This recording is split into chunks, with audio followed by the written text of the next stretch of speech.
On this episode of the Oklahoma Breakdown with Ikard and Lehman, presented by Riverwind Casino, Jordan Evans joins us for an interview. We talked to Jordan about his time at OU, his NFL career with the Cincinnati Bengals, and the difference he is making in Norman's public school system. We hit on some of the latest news with Oklahoma football. And to finish up, we give you our winners and losers of the weekend. That's where we talk about OU softball winning it all. Please download and subscribe to the podcast, rate it 5 stars, and write us a good review. Follow the show on Twitter, Instagram, Facebook, and YouTube. Just search Oklahoma Breakdown on any of those, and you'll find us. All right. Our man, Michael Hosty, will kick this thing off. It's time for the Oklahoma Breakdown. It's a beautiful Monday, June 14th, and you're listening to the Oklahoma Breakdown with Ikard and Lehman, presented by Riverwind Casino. Riverwind is Oklahoma City's premier casino experience, and your health and safety are Riverwind's #1 priorities. There are so many reasons why Riverwind is consistently voted OKC's #1 casino, but it all starts with their amazing variety of gaming thrills and excitement. Riverwind's beautiful award-winning environment plays host to more than 2,800 of the latest electronic games, with a huge selection of table games including blackjack, blackjack match, roulette, and craps. No matter what your game, Riverwind has it in spades and hearts. And Fridays in June from 6 p.m. to midnight, you can win your share of $80,000 in cash and bonus play in Riverwind's $80,000 summer vacation promotion. If you need help finding your way, just visit riverwind.com. Riverwind Casino, simply the one. Now we're recording this on Sunday night. We've got former Oklahoma linebacker Jordan Evans on this episode, Ted, a fellow meathead of yours. Congratulations. He's a good dude, man. He's awesome. Yeah, he's great. And you guys are going to enjoy that interview. But we have got a lot going on in the next couple of weeks. My wife is having a baby soon. Do I say we're having a baby? That's a weird thing. Like we are having, she's having the baby. I'm not having the baby, but You could say, in my opinion, it is acceptable to say we are having a baby. okay. It is not acceptable to say we are pregnant. Okay. In my opinion. Yes. Okay. That's perfect. So we are having a baby in the next 10 days or so, Woo. hopefully. So we're gonna have to make some adjustments for the podcast, right? Because who knows what dad life is gonna be for me, what it's gonna be like for me the first couple of weeks. So what we're gonna do is we're not gonna skip any episodes, but we are gonna pre-record some things. We've got interviews with Landry Jones, Creed Humphrey, Tennessee Titans Pro Bowler Taylor Lewan. We've got all those lined up. And we're planning also on doing an episode where we just answer questions from listeners. So the way to get us your questions, please leave us a 5-star review on Apple Podcasts and comment with your question. It doesn't have to be football related necessarily. We will answer pretty much whatever. I mean, what could go wrong with telling people that? Hey, it can only go right. That's it. Because we do, at the end of the day, have the ultimate editorial. We cannot answer everything possibly. It's going to get so weird. But just so you know, we're not going to, I know some people that are having their first child may take some time off. No. We will have something lined up so that we're not missing episodes for you guys. That's how we roll. We're no days off kind of guys. I cannot wait.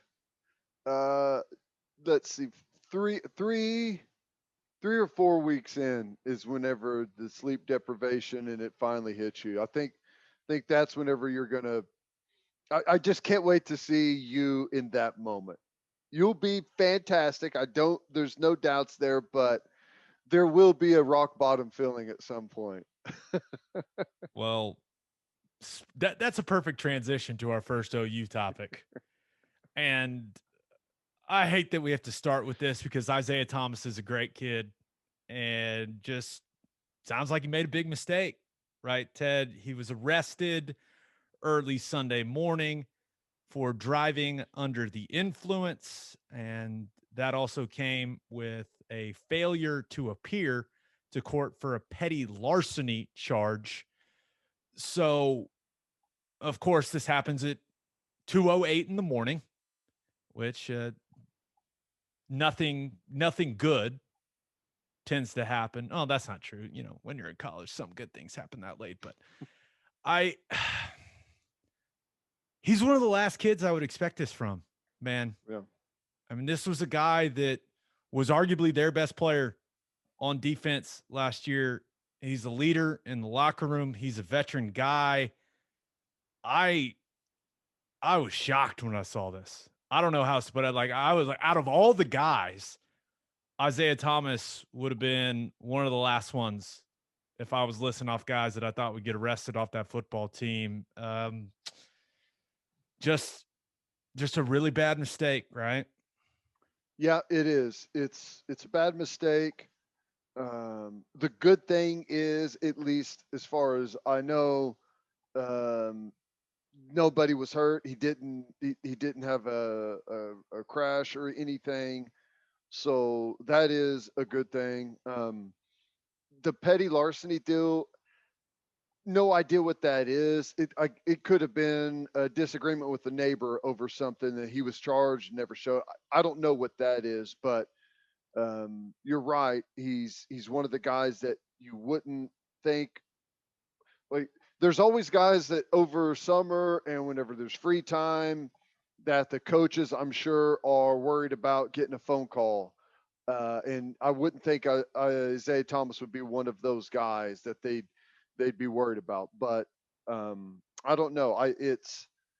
It's something he will learn from. He'll have some type of punishment. I don't know what that will be, but hopefully he'll bounce back.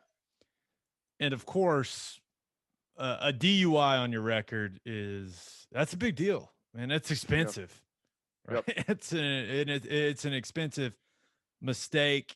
So he's going to have to deal with the legal repercussions of that. But one of the worst things, and I'm not trying to make it sound like it's worse than what happens to you from a legal standpoint, but man, having to get in front of your team after making a mistake like that's tough.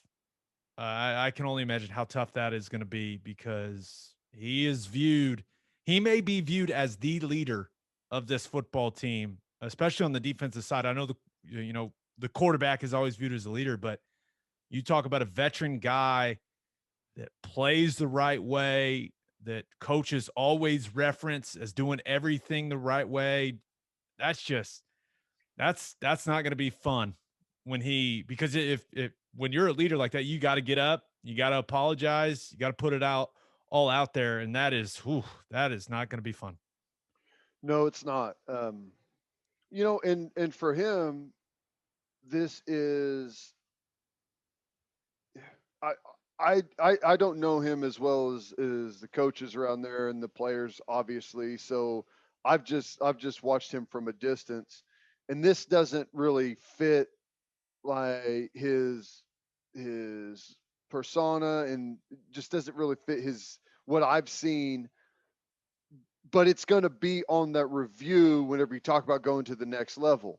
Right. And it's going to be one of those marks against you that you've got to explain away. And it's not the end of the world, if you go out and have a fantastic season like I think he's going to. It's one of those things that you just got to say, hey, you know what? I made a stupid mistake. I made a bad decision. And it's usually not that big of a deal, especially if it's not a history of things like that, but it is something that's going to show up. So I hope he bounces back. I hope he puts together a fantastic season, just like I thought he was going to. And you're right, standing up in front of your teammates and acknowledging a mistake that you made is very difficult. Very difficult. But it's simple, and I'm sure you did the same thing I did, Ted. You got to make the freshman drive you. That's how it works. Sorry, freshman, you can't go to the bar. I'm sorry, you're driving us all. That's your duty as a freshman. I mean, has that system gone away? That I'll tell you that Uber was not around. I'll just tell you, Uber was not around, and was basically one taxi, A1 taxi that was driving around Norman late at night, so you couldn't hardly ever get that. So the freshman route was the way to go. The Uber thing is like it's the greatest invention ever for those kids. To like at the end of the day, there's really not an excuse. Yeah, that makes it makes it worse. It magnifies the stupidity of the decision he made. There's no doubt about that. So, man, that is in an already hectic month for Lincoln Riley and his staff. I can only imagine how pissed off they are about that. Oh my gosh. Yeah. Well, it's just like you feel like you clear one hurdle and get one behind you and you start to move on. You've got good news. You've opened up recruiting. You're starting to get some other stuff going on, and here comes another one. It's just, it's hey, that's the life of a big time college football coach and program. I mean, you've got 118 to 22, 23-year olds to deal with, man. This stuff's going to come up, and it's never going to stop. Yeah. Just, man, I know I've said it a lot, but man, that's the last kid I would have expected that from. But hopefully learns from it, grows from it, and it's not, I don't know. It sucks. Horrible decision, bad mistake, all those things. Ugh. Damn it. Okay. I thought we were just going to come on here. I mean, the plan, Ted, was to talk about picture day, because they had picture day this week. I was like, you know what? We're going to talk about picture day. How back in the day, you used to go on the game field, you get your freshman picture with Bob. And when I went back and looked at my freshman picture, I saw my hair and I was like, why does my hair look so bad? And it was because I was too scared to fix my hair because I thought Brody Eldridge and Matt Clapp would give me too much shit if I did my hair for picture day. Like, we were going to tell fun picture day stories. And that's so funny. And then there was this. It's so bad that you get ridiculed so much that you're scared to look decent for pictures. You get ridiculed for that. I was, that's back in my tight end days. I was like, oh no, they'll make fun of me. And it's like, now that I think back on it, it's like Matt Clapp had his hair in a ponytail. Like, he wouldn't have made fun of me.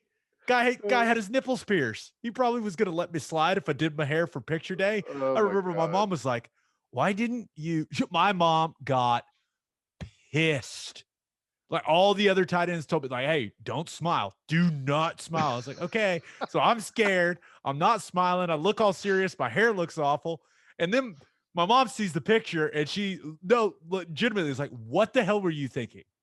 Why aren't you smiling? What are you doing? I was like, I'm so sorry, Mom. So the rest of them, I smiled from then on because my mom was so disappointed in me, Ted. So disappointed. That's funny. My freshman picture day was so long ago that we were a step away from doing like the crazy like action pose out there, those old pictures. We held a football and we're like down on one knee with the football. That's like what I did. You did that stupid picture too? I mean, all the Twitter stuff and like doing all this new cool stuff with, to put it on the big screen and put it on, all the social media platforms. Like, that wasn't a thing when I was there. Oh, I mean, that's a big part of what they do, and pushing out all of that material and on social media, and it's marketing the program.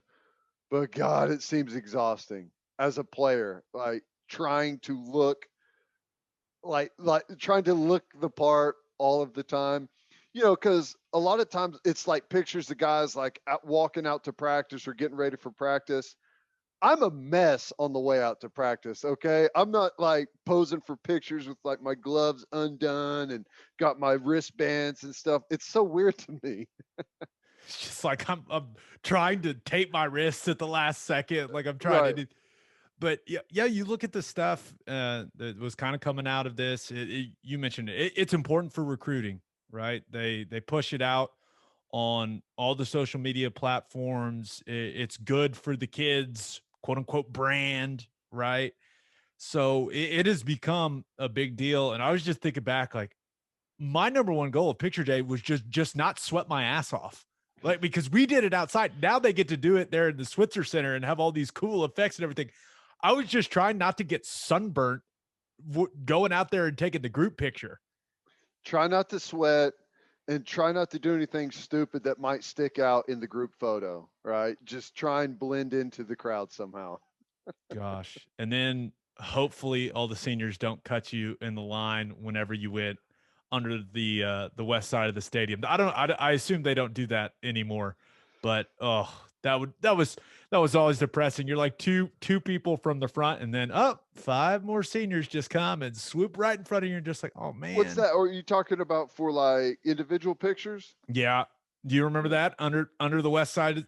I don't think we did that. Okay. Did you have to do any of the stuff like the stuff that they would put on the big screen, like to pump the crowd up? Is there any Teddy Lehman like, all right, Sooner Nation, let's get loud? No, I would have been the worst guy for that anyways, not the pump up guy.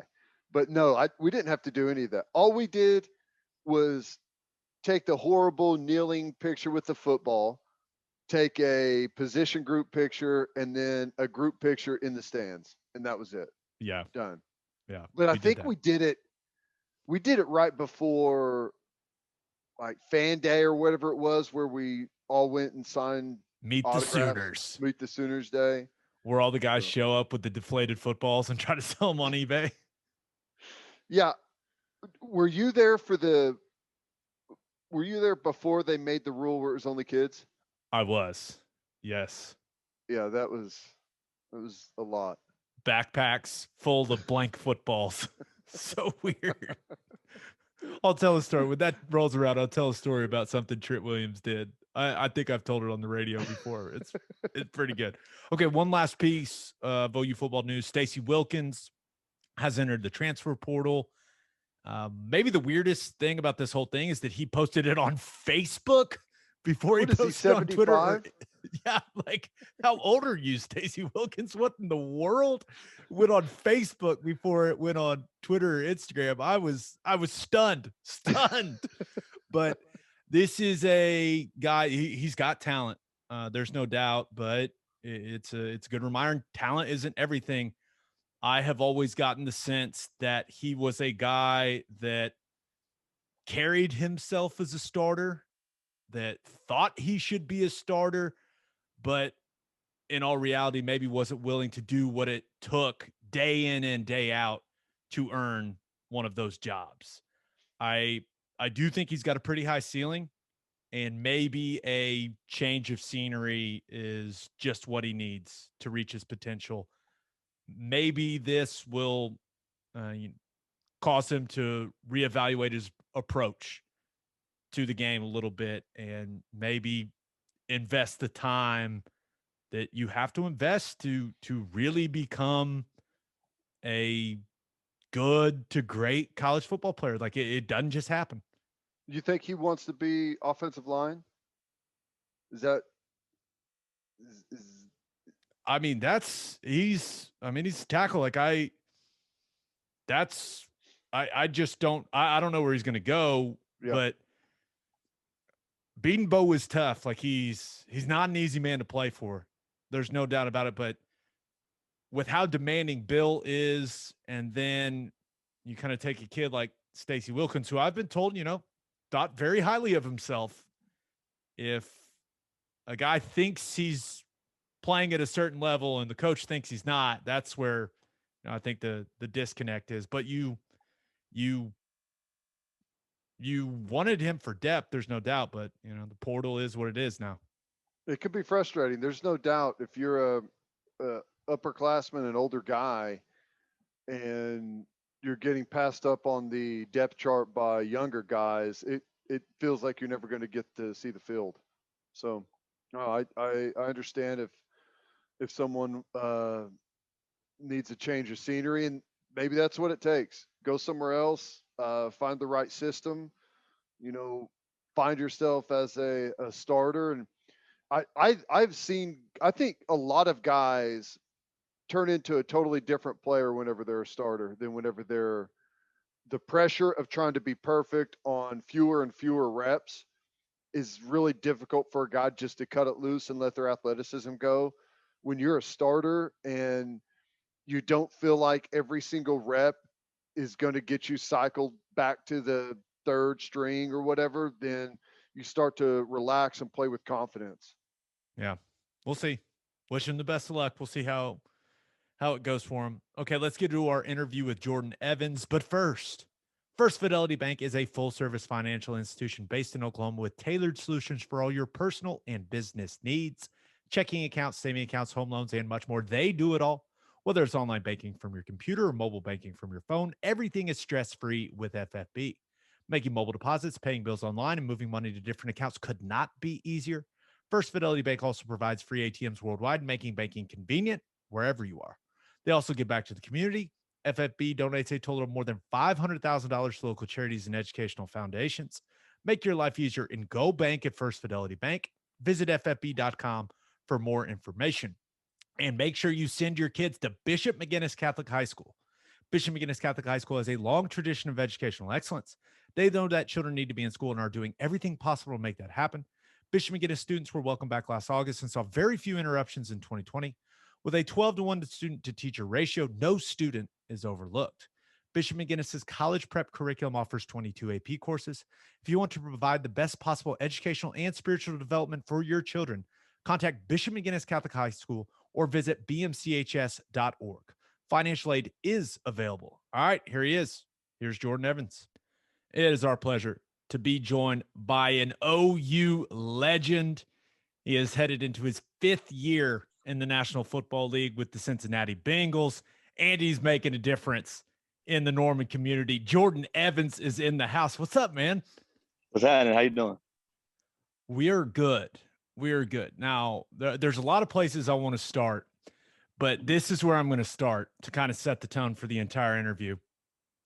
Why do I see you shirtless on Twitter so much? There's lots of flexing. There's shirtless pictures. I get like, I know you're working, and it's not like you're posting workout videos. It's just, I feel like I've seen you shirtless more than I've seen a lot of men shirtless, and I got no problem with it. You're looking good, man. But I just putting it out there like that, huh?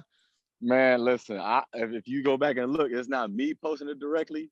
It's the people I train with, and I'm like, hey, if I think I look good, I might let other people get to see it. I'm trying to get another little deal coming in or something. You never know what could happen. You got to make sure they throw the right filter on it and everything's the lighting is perfect. Exactly. Make sure the lines look good. I tell him, Gabe, every time I see this guy, he's grown an inch. I swear he left OU at like 6'2" and a half, maybe 6'3". Now he's 6'4", 255 every time I see him. The guy's gigantic. How are you doing it, man? How are you continuing to get bigger and bigger? Man, honestly, it's really a big shout out to some of my trainers. Mahalo Wilkins was at me at OU. He's up in the city, so anytime I'm in Oklahoma, I train with him. But at the same time, I live in Florida, and a guy named Cliff Brown, who's been my guy since 2017, just works really, really well with me. And I just have some goals for myself, and I know the better I take care of my body, the longer I can play. So that's I put a lot of emphasis in that during the offseason. Yeah, well, it's paying off. I've probably looked at the pictures a little longer than I should. I'll fully admit that. Now, Jordan wanted to get in a lot of things with you, but let's start with your career at Oklahoma. And similar to me, you were an Oklahoma guy, but you had even more of a relationship, right? Dad played at OU, was a captain as a stud D tackle. Going back and looking at it, like, was OU really the only place for you? Was that the only place you really saw yourself ever going? And it's kind of crazy how it worked out, huh? Yeah, like when I look at it now, it's 100% like I was meant to be there. But if you had asked me back in high school, I was trying to get out. I was a huge Virginia Tech guy growing up just because of Mike Vick. And so I was trying to send my tape to them all the time. And finally, my head coach at my high school was like, hey, they're not recruiting you.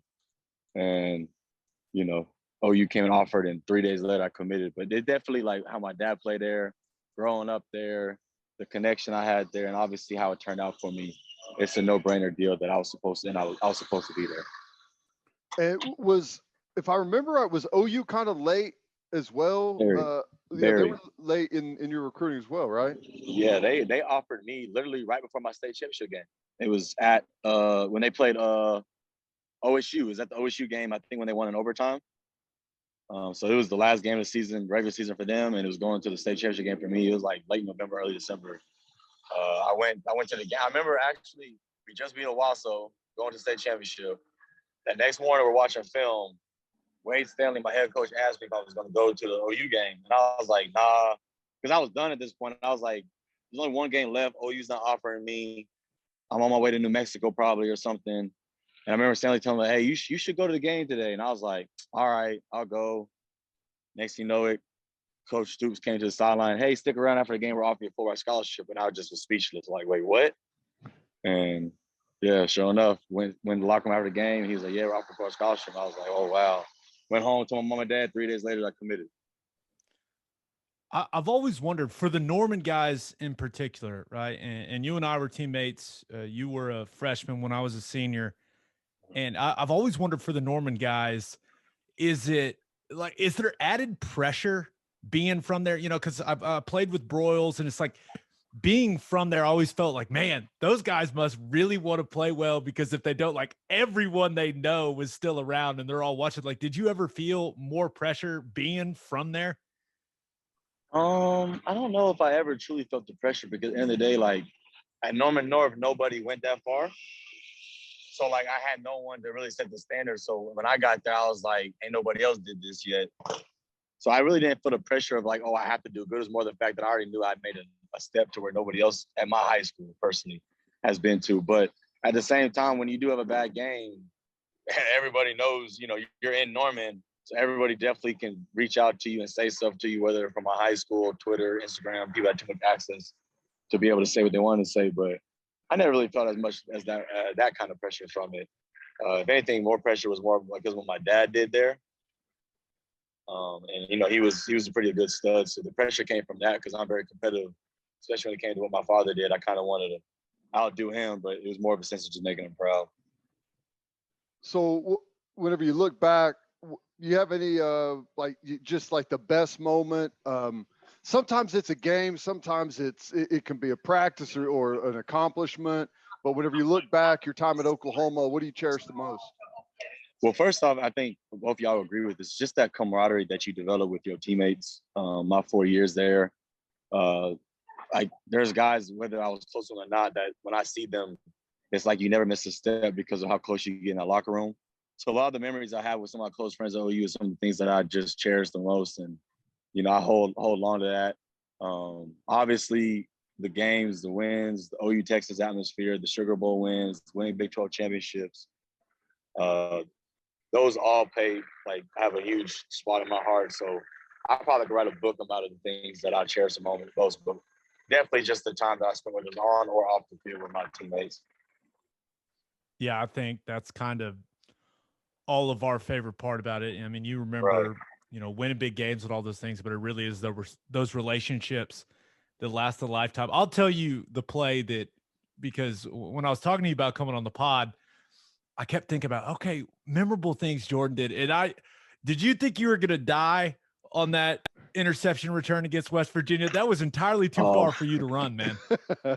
No, listen. I'm actually cool at it, because I ran the 100-meter in track in high school. I'm used to running it. It was the fact that I pulled my You were the hamstring. 4x1 anchor, weren't you? No, I was early in the year, but I was second leg. Okay, yeah. But no, it was cold right out of halftime. My hammy grabbed on me, and I was sitting there like, oh my gosh. I was trying so hard just to like walk it off and not show that much of a limp. But no, that was frustrating, because I was like, I feel like I just scored an 80-yard touchdown, and I had no chance to really like look cool going to the end zone. I was over there have a whole limp.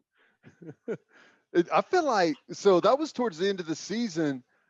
You had like 3 weeks in a row, I think, with you had like big time plays like that. You had that West Virginia one, and did you have another interception or a fumble return right after that? Well, I had I had Kansas. I took one back. I Doesn't had count.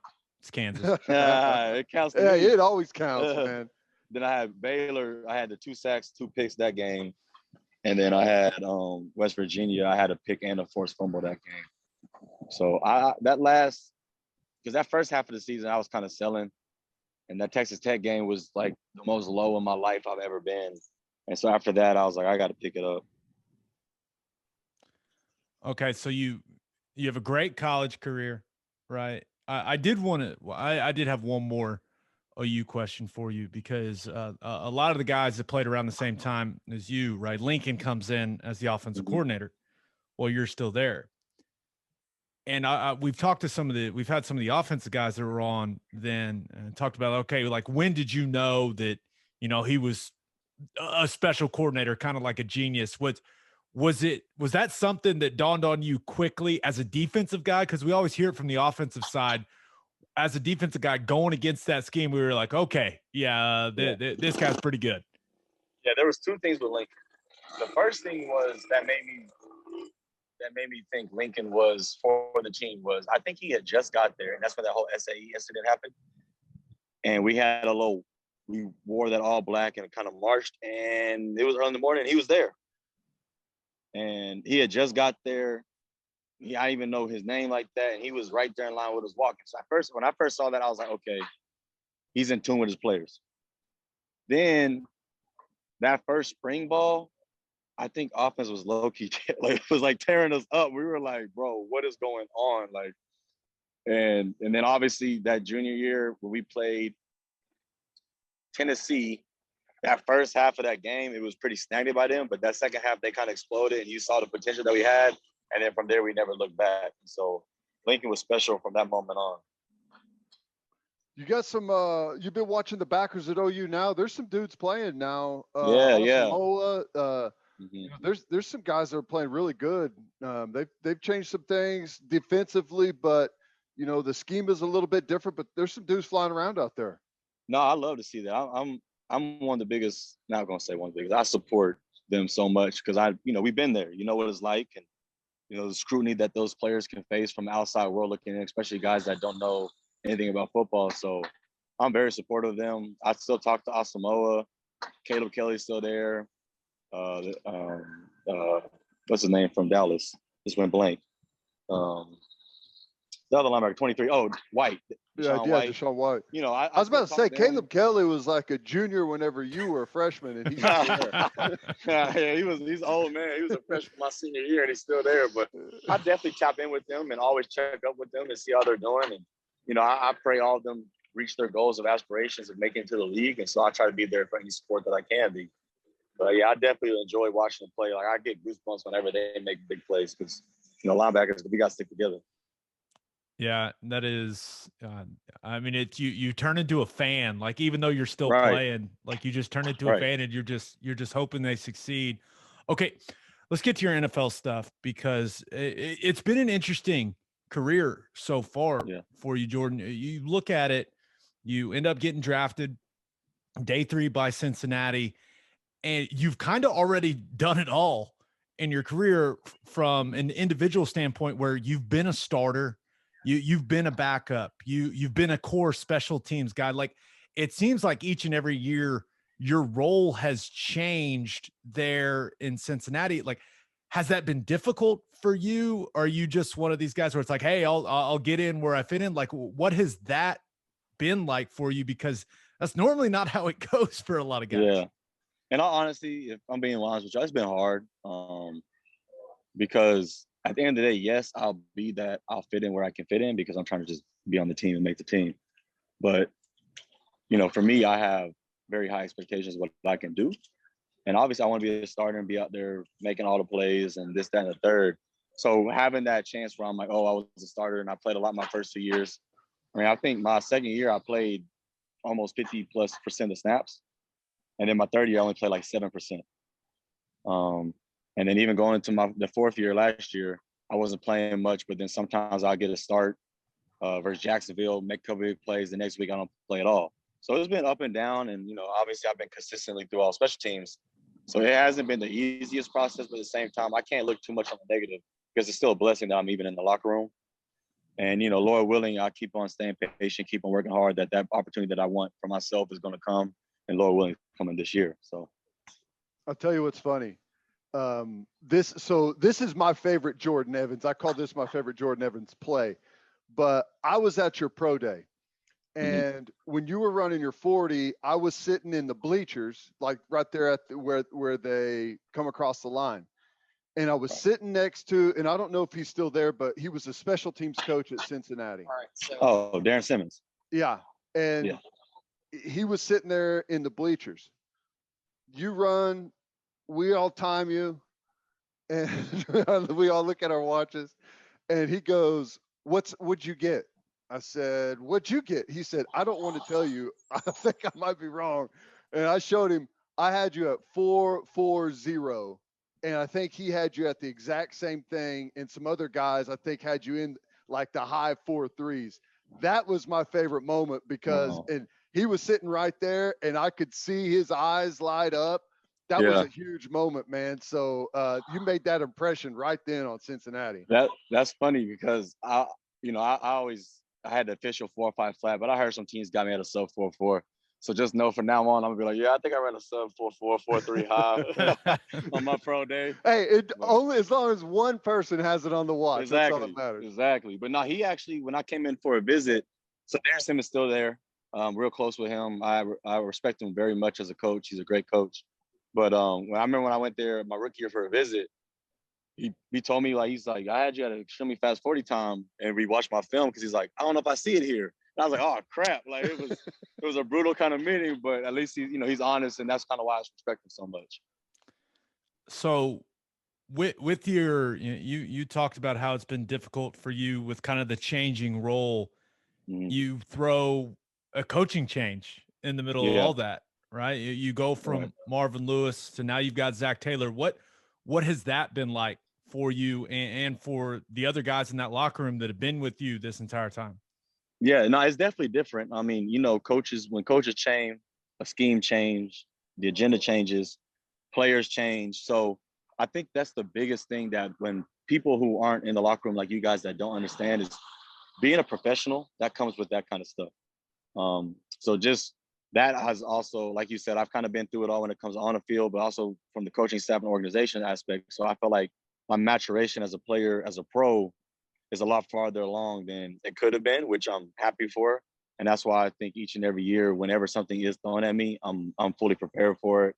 I'm able to find a way because, like I said, I'm trying to play. And, luckily the coaches that I've had, they've all been good coaches. It's just the fact that developing that culture and that camaraderie with the new staff and new system, it does take a little time, but it's just something that I got to do. The quarterback's critical for everyone, man. You can have a really good team, but if you don't have the guy there that, number one, the whole team believes in, everyone's got to believe in their guy.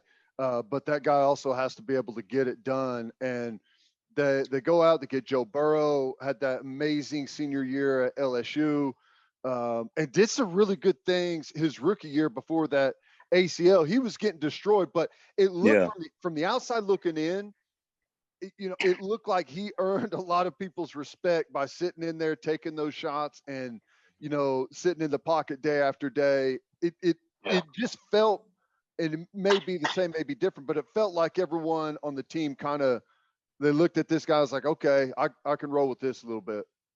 Yeah, we respected him. When he first gets drafted, we obviously had an idea. And then when we didn't have OTAs, but when we get to training camp, I mean, I asked offensive guys, I asked Joe Mixon, like, hey, what you think of him? And Joe's like, nah, he's going to be good. He had this, everyone says that it factor, and he had that quote unquote it when it came to the locker room, where he just gained everybody's respect, and we kind of put that trust in him. And he went out there and he, there was things where he did really, really well as a rookie. And you're like, okay, this kid has a lot of potential. So the assignment we have coming this season, he's going to be healthy and everything turns out fine. I'm very excited to see what he's going to be able to do for us this year. And, we're due it. I've been in the league for 4 years and haven't had a winning season yet, so I'm ready for one. Yeah, I think we all think that Burrow's going to be the real deal. Just got to keep him healthy. Right. You mentioned Mixon. What's it like being able to play with one of your college teammates there in Honestly, Cincinnati. it's amazing. It's and amazing, he's an bro. incredibly gifted player, obviously. Yeah. No, it's been great. We talk about it. We were talking about it just recently. I'm like, bro, Joe, we've been teammates going on 8 years now. You know, That's crazy. Right. 3 years in college, and we're going on year 5 together in the league. And we got drafted the same year. Me and him was cool in college. So our rookie year, when it's the biggest adjustment, we was with each other like every night, going out to eat, hanging out with each other. So that's like one of my closest friends. And being able to see him have his success that he's having and that he's going to continue to have, obviously makes me happy. But it's been great. And then now we have, Samaje's been out there for a couple of years with us. We had Austin Sauber last year. Rodney Anderson was there. Amani Bledsoe's with us right now.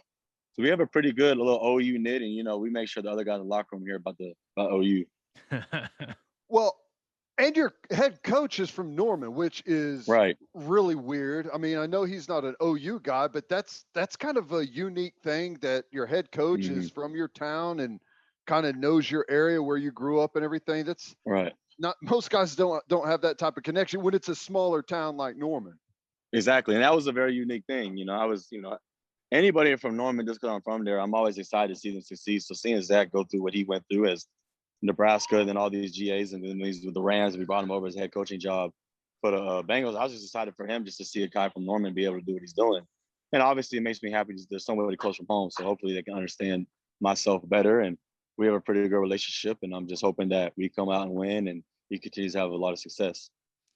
So one of the reasons that it's been a little difficult for you guys to put together winning seasons is the division you're in has gotten damn good. AFC North. Yeah. I mean, the AFC North, I played in it, and it's a competitive division, but it's at a new level now. When you look at what Baker and the Browns have going on, you guys, the Steelers are still one of the most consistent franchises in the league, and then of course you've got the Ravens. So right, you've got a lot of good players and a lot of OU guys in that division. So just how fun is it being in a division that competitive that also has that many Sooners in it?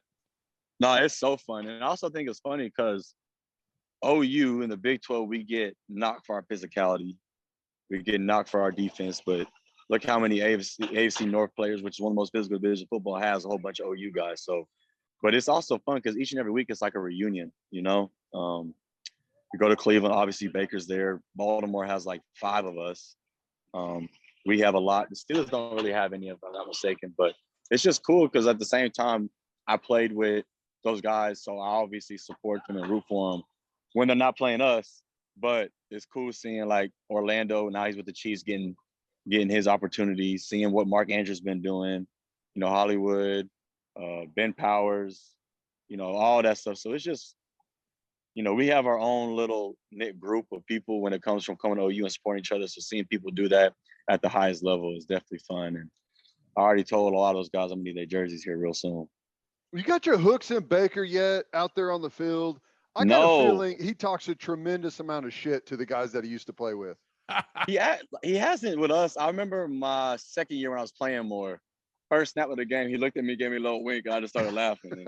And then that same game, I was chasing him out of bounds, and he ran out of bounds. He was like, "I know you want to hit me." I said, "Bro, you don't know how bad I wanted to clean you."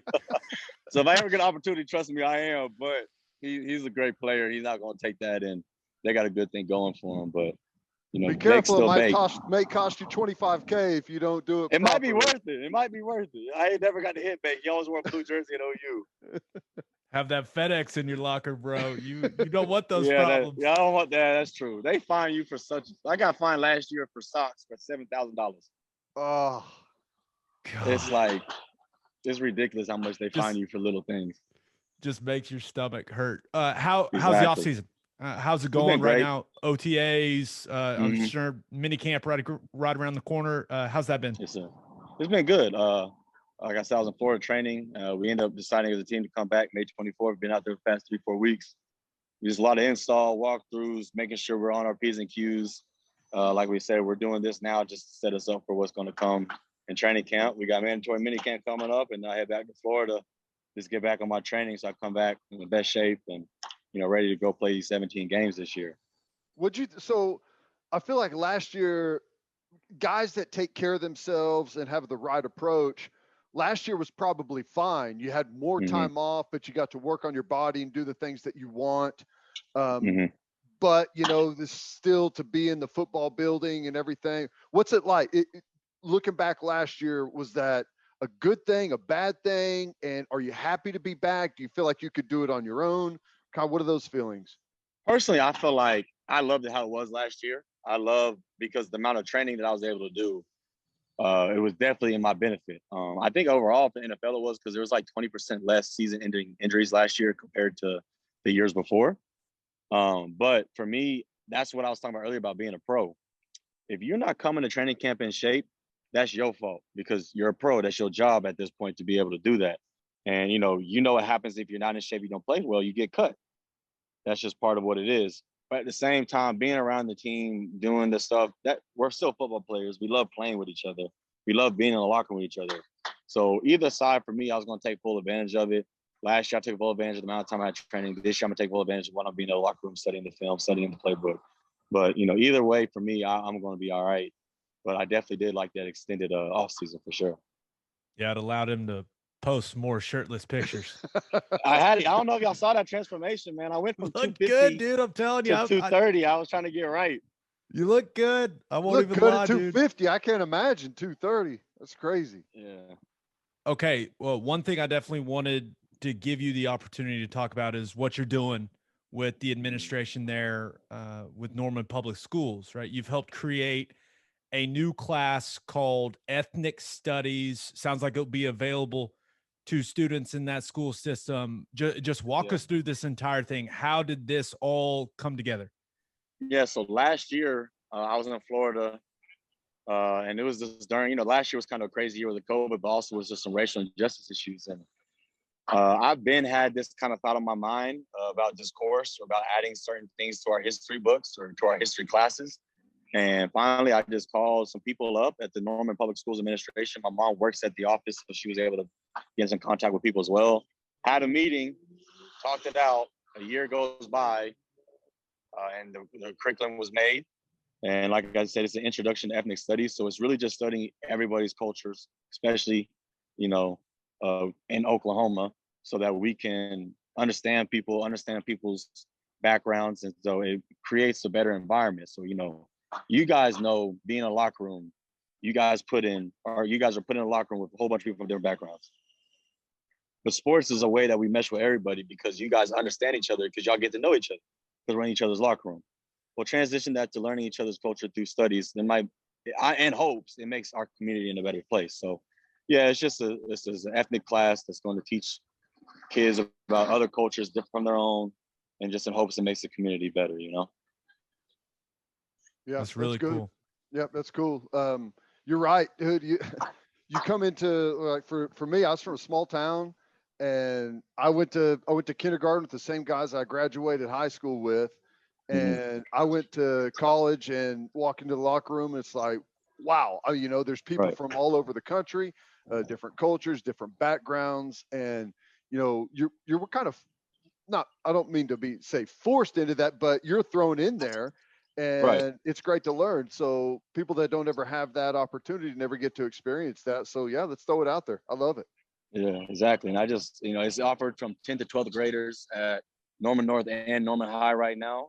I've had some feedback from kids that I'm still close with they told me they're taking the course this year. So I just really hope it turns out well. We get some statistics behind it, get some interviews from the kids that took the class, and hopefully it's like a ripple effect and goes to different cities all throughout Oklahoma. Well, I feel like, one of the goals as a player is always to leave a legacy, right? And dude, that's pretty damn cool that you played a pivotal role in doing that, because who knows how many kids that will affect. That's that goes beyond the football field, right? Yeah, you always got to at least do your part. So Lord willing, that turns out well, man. Yeah, that's awesome, man. Well, we appreciate the time. Incredibly proud of you and the career you're putting together. It's been fun to watch. I hope you get that starting role this year, bro. Just I've been keep fighting working. for it, trust me. Just keep working. Yeah, Boomer Sooner, man. Man, appreciate y'all for real. It means a lot, especially hearing from you guys. And knowing that the support's there. That goes a long way than I can express. So I appreciate y'all. Good. He's put together a nice career, Ted. Yes. Going on year 5, fully vested in all the pension stuff. Check. He's vested. He's taking great care of himself. He's got a chance to be a fitness model maybe after football. He's doing it right, man. I love he did. I don't think he anticipated that being the first question of that interview. I would imagine he didn't. That was good. All right, let's get to our winners and losers of the weekend. But first, do you own a business? If you do, you need Insurica in your life. Insurica is one of the country's largest insurance brokers with 30 offices throughout Oklahoma, Texas, and the Southwest. Insurica is able to customize programs by accessing the latest information from many insurance carriers. They compare and contrast coverage offerings and pricing in order to design a cost-effective, comprehensive program to meet your business's specific needs. Insurica's clients become best-in-class businesses by working with Insurica's team of advisors to manage risk. Purchasing insurance is only one way to protect your business. Best-in-class businesses win by avoiding a loss in the first place. If your business partners with Insurica, you'll save huge amounts of money and take back control of your total cost of risk. I'm an Insurica client, and you should be too. If your business wants to be best in class, connect with Insurica at insurica.com. That's INSURICA.com. And make sure you connect with our friends at Advanced Weight Loss Clinic of Sand Springs. They'll help you execute a realistic and achievable weight loss plan designed for you and only you. They've got all kinds of treatments for men and women. Their licensed and trained experts combine diet and exercise with hormone therapies to maximize your results. If you're struggling with low libido or low energy, Advanced Weight Loss Clinic of Sand Springs can help with that too. They also offer Botox and fillers. To get on the path of losing weight, call 918-241-LOSE or visit their Facebook page. If you mention the podcast, you will get a free fat burner injection. As always, Ted, kick us off. Who do you have as your winner of the weekend? Well, I thought about going with Kyler Murray in that Sports Illustrated interview. I asked him if he was a Dallas Cowboys fan. He Growing said, blank no. They were always asked. That I think that is the funniest thing of all time. It's the ultimate troll of Cowboys fans. It's the greatest. I saw him say that, and my initial reaction, no bullshit, my initial reaction was, did Teddy Lehman pay him to say that? I loved it. I absolutely loved it. That was fantastic. Kyler, you're my guy, man. You are my guy. But I had to settle on it. College football playoff, 12 teams. Let's go. Hey, is it perfect? Is this the system that they put out there perfect? Is this what it's going to end up being? I'm not sure. There may be some tweaks to it, but expanding to 12, I think ultimately is a great thing for college football. The 4-team playoff has been good. I think there's been some unintended consequences of just 4 teams getting in, like the same teams year after year, and really reaping all the benefits from that and separating. So the fact that it looks like expansion is inevitable, and it looks like it may come pretty quick, 2023 perhaps, I think that's a good thing for college football. Yeah, I agree. I think that it comes down to growing college football, right? And I thought Bob Bowlesby said something that was so funny to me. It was something to the effect of, yeah, we really didn't anticipate how hard it would be for us that didn't make the college football playoff that year. And it's like, really? You didn't think that was going to suck? Like, it was one of those things, but it's about growing the game and keeping more fans intrigued for more of the season. And I will never, Teddy, I want you to slap me. If I ever start complaining about more good college football games, if I ever start complaining about more good games in any sport, just slap me. Okay. I'm going to jot that Not too down. hard. Like a gentle. Gabe. Did you ever watch How I Met Your Mother? No. Okay, good. Never mind. Don't look up what I'm talking about then. I wrote this down, and I'm always looking for a reason to slap somebody. So it may hit you when you least expect it. Like I will don't let anything slip. I might pow whenever we're out at a pregame meal or something. Okay. For any How I Met Your Mother fans out there, it's gonna be just like Slapsgiving. Not good. Not good. Here's one more note on the college football playoff. This is amazing to me. So the first playoff national championship against it was Florida State or is Oregon, Ohio State, right? Yeah. It had 36 million viewers. Last year, Alabama, Ohio State, you can't get any bigger than those two teams, 18 million. The viewership has gone down by half. So this isn't about being fair and wanting more people to be able to play. It's that they've got a viewership problem with the same teams making it every year. Like that's what they see.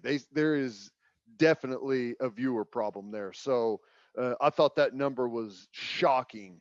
But whenever you see it, it lets you know that the 14 playoff had gone bad and people were tuning it out. So they needed something to reignite the fire. Again, I don't think this system is perfect. I would prefer the first two rounds to be played on site, not in bowls. I think playing two bowl games is dumb. I think making fans travel 3 times would be really, really unfortunate. I do. But I have always felt that college football is best when it's played on a campus. I would love for the 12-team playoff. I'd love for only the national championship game to be a neutral site game. Yeah. Honestly, I would love that. Now that'll never happen, right? Because of the bowl system, yeah. But do you think they can just get away with, I don't know, could it just be the semis and the finals? Yeah. I think that's how it should be, but you know how bowl cronyism works. Like I don't know if they'll be able to rid themselves of those relationships. I don't know. I mean, maybe they're not going to be able to, but I'll tell you right now, if I'm in charge of the college football playoff and I'm the head of the committee and I'm sitting in the room and the people in the bowl are over there saying, well, we want to be a part of the playoff. We want our bowl in. I'm sitting here thinking, we don't need you guys at all. No, we don't need any of you for any of it at all, period. So you don't like your voice in the matter is like this big to me. I don't even care about it. Now, I would like to see all those bowls continue to happen. I would, but I think it should only be the semifinal just like it is now. That's going to be hard to do. I get that. But I think ultimately, Gabe, when they see what a home playoff game is, if Notre Dame has to travel to Oklahoma to play in a playoff game, or if Oklahoma has to go to Florida in Gainesville, or that is going to be the most a winner take all, winner you're done atmosphere. You didn't even know you were going to be playing the week before. It is going to be the craziest show college football has ever seen. It's going to be unbelievable. And the teams that get the bye, that don't get to host a game, are going to say, we want that on our campus. That's my opinion. Yeah, I think that after they see what it's like in that first round, they'll want to do the second round too, but I could be wrong. No, I think you're definitely right. And just hearing you paint that picture, it is going to be. And why can't it happen next year? Why can't it happen next year? Why does it take 2 years? Oh my God. I don't know. That's the most frustrating thing about college football is they are so slow. Even after they showed us that they don't have to be, whenever they put together a road game in 72 hours with BYU and Coastal Carolina, things don't have to move at a snail's pace. Just do it. I'm so used to them doing everything 10 years out that 2023 seems like tomorrow to me. So I was actually kind of happy about that. You're like, oh, that's actually pretty soon. That's decent. Nice. That's decent. All right, So who do you have as your loser of the weekend? I've got to go with what I think is going to be the NBA. Now, I know that there was a lot of people like me rooting against the Los Angeles Lakers and thought it was hilarious that they took that first round exit. But here's what we're looking at. You could have, I don't know, the Hawks or the Sixers, maybe the Bucks, even if it's the Nets against maybe the Suns or the Jazz in the finals. I got to tell you, the NBA from Golden State taking on Cleveland's LeBron James, and where it is absolute cannot miss. You either you love the Golden State Warriors or you hate them. You love LeBron or you hate him. That was cannot miss NBA Finals, and what we've got left right now, it could end up being, and I don't know what the combination is going to be. I think everyone still has some type of chance of making it. I'll tell it you could right. be a worst case scenario for the NBA. Jokic just got ejected in Game 4. Okay, well, so we'll see the Suns there. So I think that's gonna. There's still 8 minutes and some change left in that game, but I think the Suns are gonna sweep the old Nuggets there without the MVP on the court. But no, I'm with you. A lot of people like to say that they love when there's parity. And people talk about it in college football, talk about it in the NFL, talk about how they want it in the NBA. And then you get to this point, right, where you've got some parity, where it feels like anyone can win it. And people just start bitching because they're like, wait, this sucks. Yeah. I am a fan of it because I'm a Thunder fan. So I knew the Thunder weren't going to be a factor this year. So I am just enjoying the basketball because it's great basketball. I don't care who wins, but yeah, LeBron James not being in the playoffs still, that takes away from the playoffs. I mean, it does. Steph Curry not being in the playoffs, that takes away. Like, the league has become a league that is focused on stars, and some of the biggest stars in the game aren't in the playoffs right now. And people are, it seems like they're just realizing, oh, this kind of sucks. Well, the NBA has created a weird, there's a weird dynamic with so many guys moving these days. There's more fans of individual players than there are of franchises. And that's really not the way it is in football. College football and NFL football, you're a Cowboys fan or or whoever your team is. So I think parity in those teams is looked at differently than it is in the NBA right now, that it's a superstar driven league. And if you got parity and someone gets in and there's no superstars, that your TV ratings, like, I still think it's cool. And I think it's going to be great to see some new blood in there, but methinks it's not going to be, it's not going to show up in the TV ratings that way. You're not pumped for the Bucks Suns finals? No. Well, yeah. Yes. Sure. Yeah, I'm pumped for that. Okay. I'm pumped for that. How many free throws do you want to see Giannis miss? All of them. Okay, good. Nice. And this will be another really cool opportunity to see someone who was just with the Thunder win a championship somewhere else. It's amazing how often that happens. Never happens. What are you talking about? No, but I'm enjoying the NBA playoffs, but I definitely know what you're saying. I think, just like you're saying, I think for a lot of people, it lacks sizzle. It just does. There's nothing wrong with that, but yeah, when the TV ratings come out for the finals now, and there's still a lot of basketball to be played, but depending on how things shake out, yeah, I wouldn't be surprised if there's some reports like, oh my gosh, did you see the horrible ratings for the NBA Finals? I won't be shocked. I think the at least game 1 and game 2 of the Women's College World Series was beating a lot of the NBA playoff numbers. So that's kind of where they're at right now. Yeah. All right, guys, spring is here, and you know what that means. It's hard seltzer season, and there's only one hard seltzer that we drink on this podcast, and that is Will and Wiley Hard Seltzer from Coupe Ale Works. It's perfect for any occasion. We drink it by the pool, at the lake, and at the tailgate. It's made in Oklahoma, and it is absolutely delicious. Will and Wiley is customized for the Oklahoma lifestyle. Go find it right now in a store near you, and go follow them on social media at Will and Wiley. And Teddy, as we were recording this, I got a tweet from Jonathan Grant on Twitter that said, I thought you say on your podcast that Will and Wiley is the only hard seltzer you drink. And it was a comment on a picture that I posted this weekend of a Sonic hard seltzer and a Will and Wiley. And okay, Jonathan, let me explain something to you real quick. Our allegiances lie with Coupe Ale Works. Coupe Ale Works makes both of them.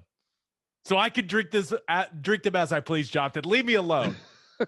But thank you for listening to the podcast. Thank you, Jonathan. Look at you double barreling too. How about that? Drank them at the same time, one hand, brother. Awesome. Those Sonic ones are good. Cherry limeade, legit. Delicious. Awesome. Okay, my winner of the weekend. Thought about going with Baker Mayfield, right? Got to show off the swing a little bit at Jarvis Landry's charity softball game. He won the home run derby, or co-won. I don't know how there wasn't some sort of tiebreaker, but most importantly, he was almost my winner because of what Jarvis Landry was saying about Odell Beckham Jr. I guess they all worked out in Austin together, something that Baker put together, and Jarvis Landry was saying that OBJ was out there doing his normal thing, right? Running, cutting, jumping off one leg, one-handing it, said he looked amazing already. And I don't even think he's 7 months out from surgery. So that's got to be very exciting for Baker, Ted. It is. Full complements of weapons. I feel like they've drafted really well. Gosh, I feel like they've drafted well going back quite some time now. That team is absolutely loaded with talent. They don't have really any excuses left. They've got plenty of talent defensively. They've got plenty of players offensively. They've bolstered that offensive line.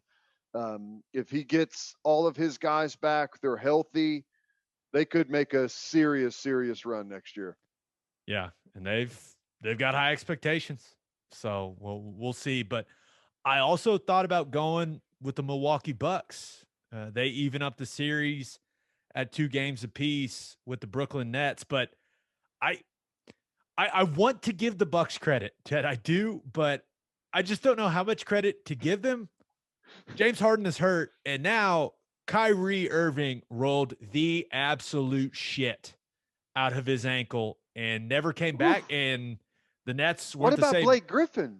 He never came back in like after midway through the third, right? Yeah. So, I mean, everyone for the Nets is hurt. And I know some people say injuries are part of the game, and that is true, but I'm not just blown away by Milwaukee because they have even the series against the Nets teams that now is just all hurt. I mean, what are they better wrap Durant and bubble wrap tonight.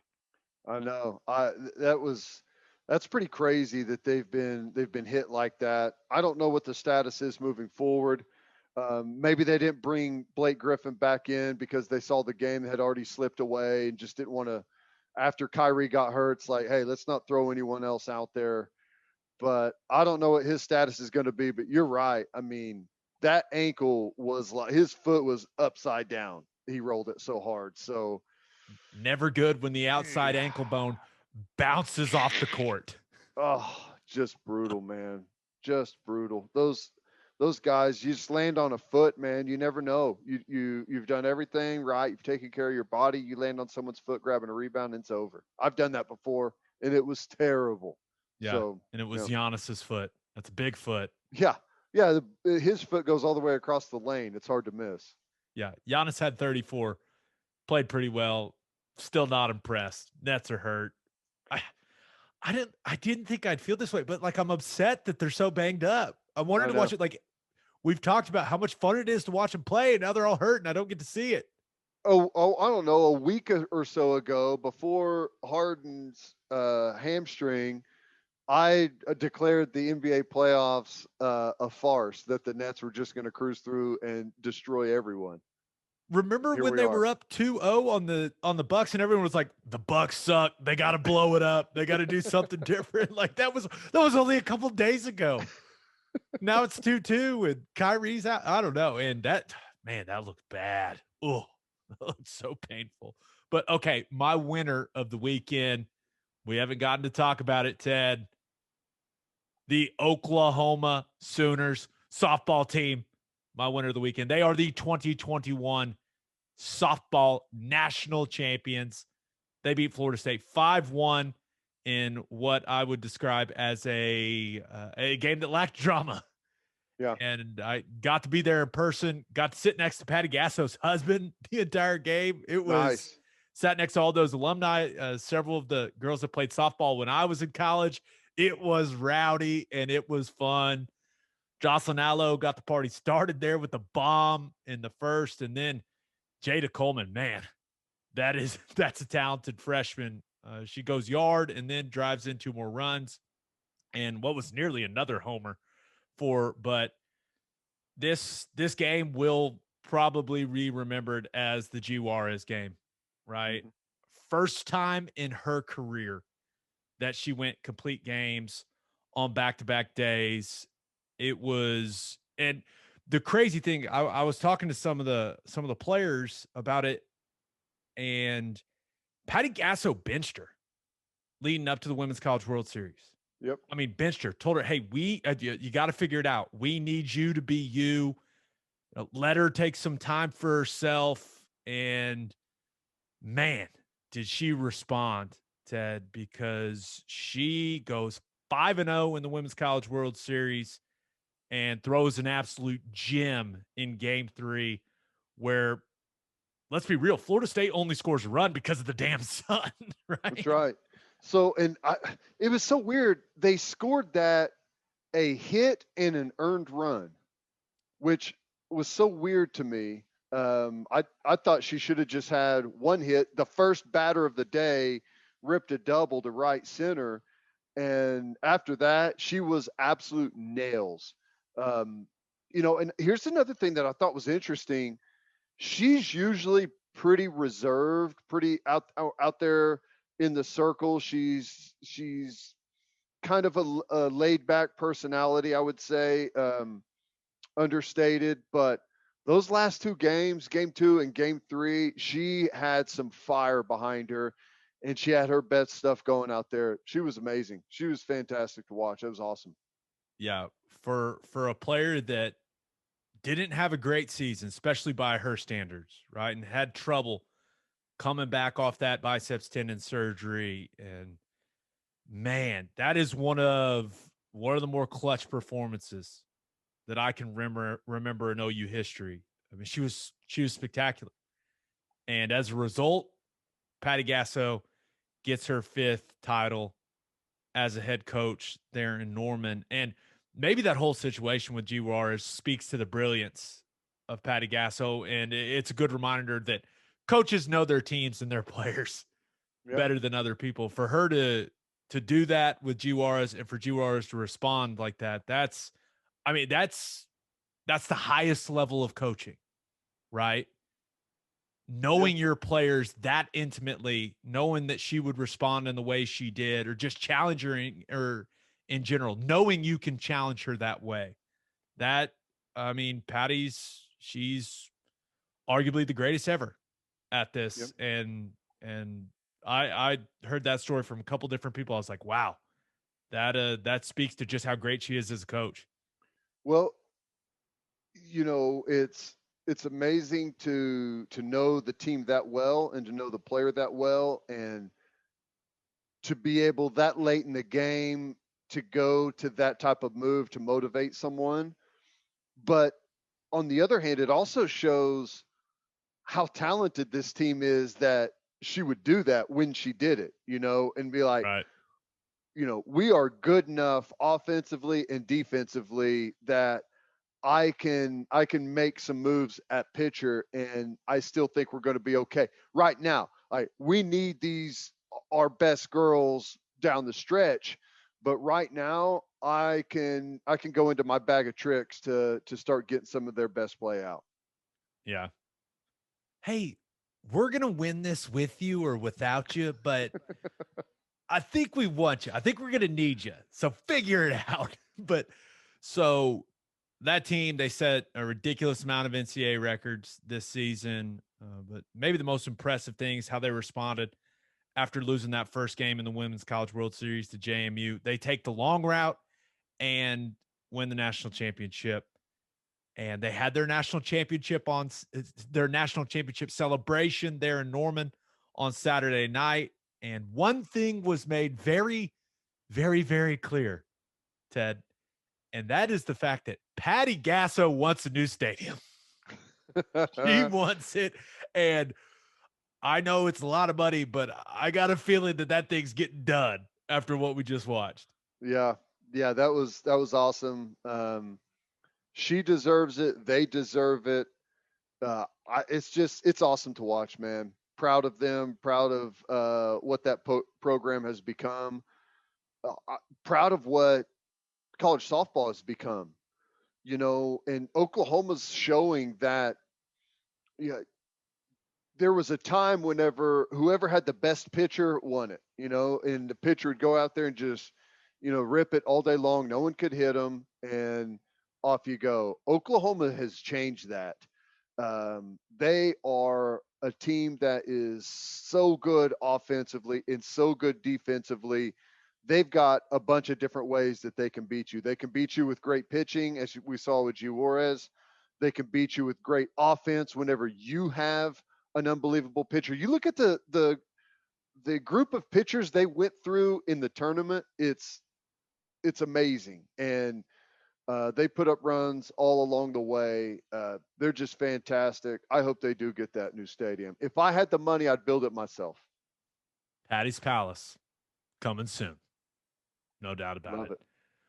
Okay, for my loser of the weekend, thought about going with European soccer because they're playing the Euro 2020 right now. It's 2021, guys. I know you didn't want to reprint the signs and the T-shirts. Like I get it. But guys, what are we doing? Still calling it Euro 2020? It confuses me every time. I'm sick of it.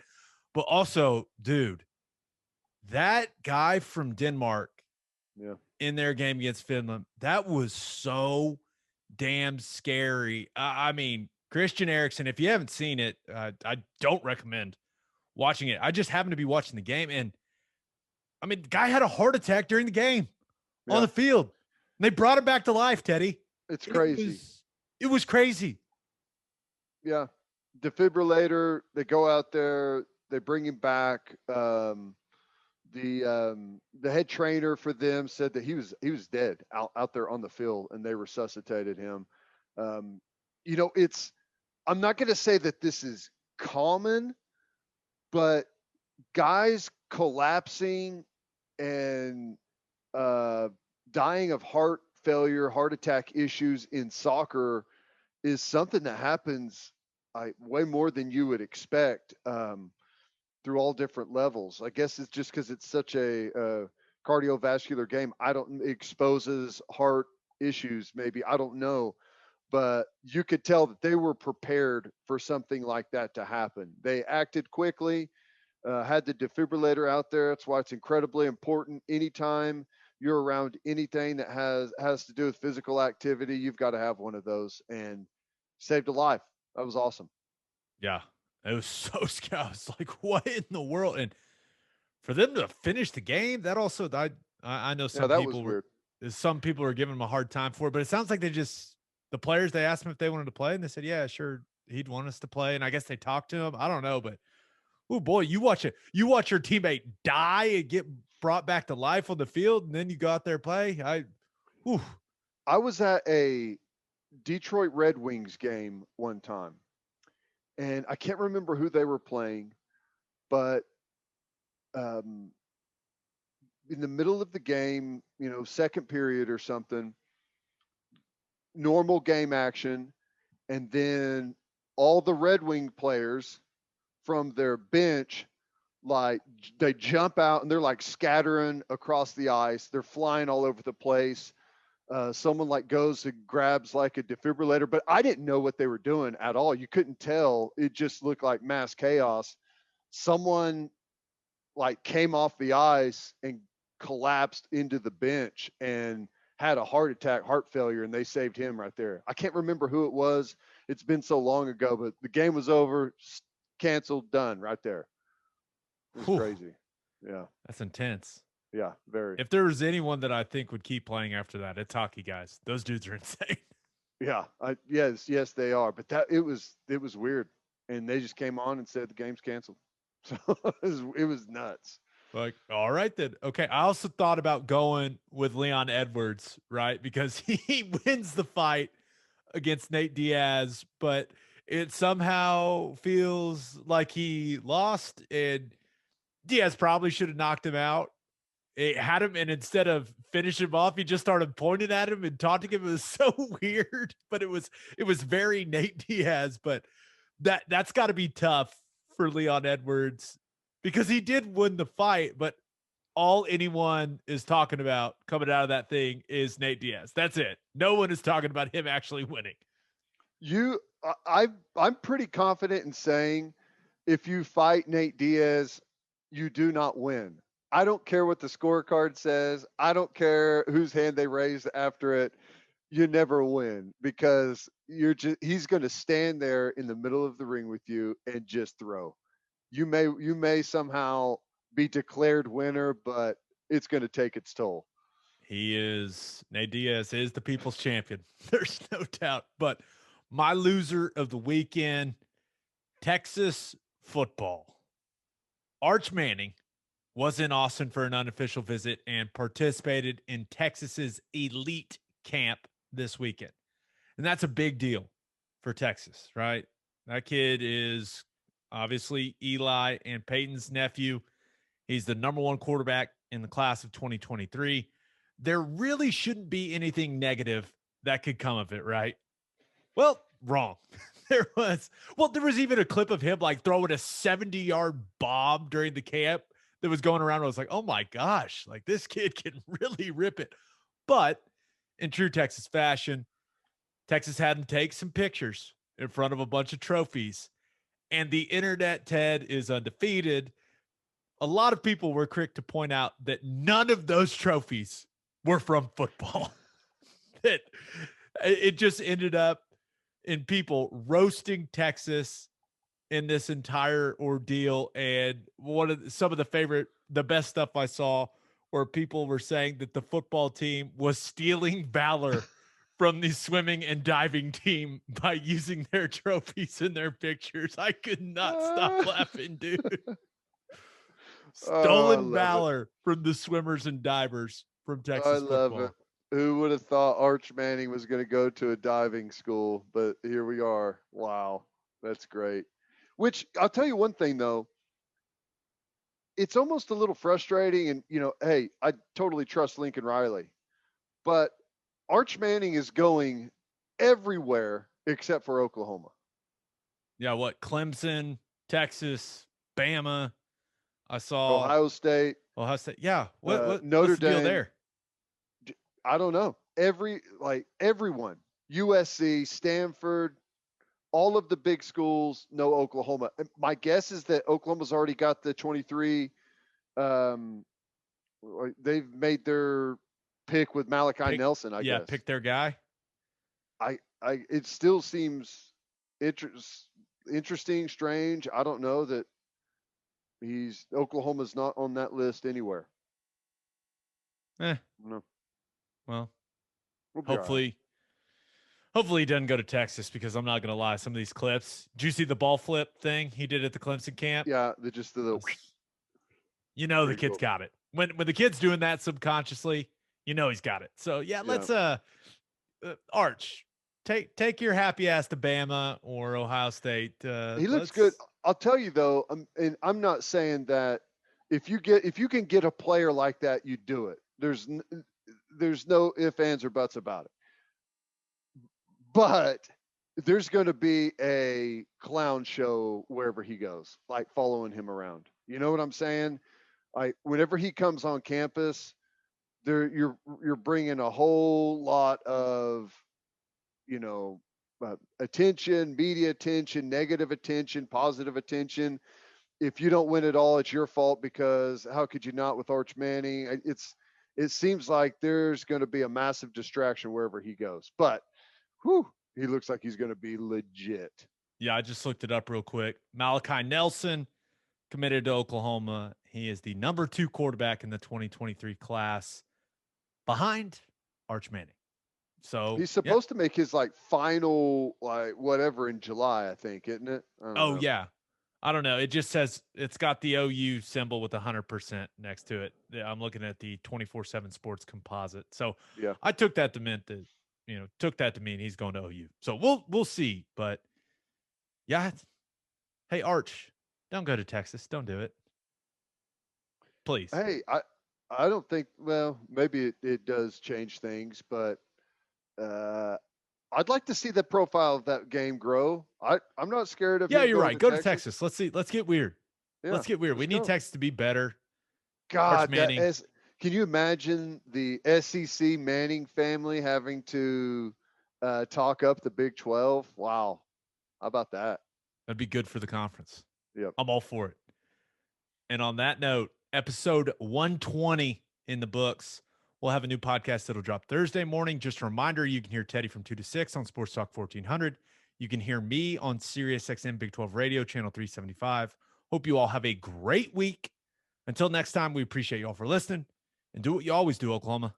Take care of each other.